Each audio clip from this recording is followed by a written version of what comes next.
Executive మీద వాళ్ళు చెప్పినట్టే చేయాలంటారు. ఇంత మారుమూల ప్రాంతమైన హుజూర్ నగర్ లో నా అన్నలు, తమ్ముళ్ళు, అక్కలు, చెల్లెలు మీరు గమనించాలి. మరోసారి కేంద్రంలో బీజేపీ వస్తే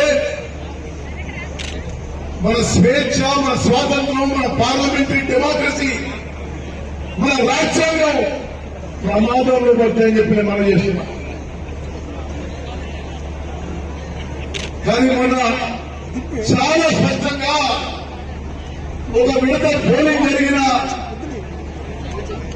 నియోజకవర్గాల్లో చాలా స్పష్టమైన ఎగ్జిట్ పోల్ వస్తుంది. భారతదేశంలో ఈసారి ఇండియా కూటమి గెలవబోతుంది. రాహుల్ గాంధీ గారు ప్రధానమంత్రి కాబోతున్నారు. జూన్ 9వ తారీఖున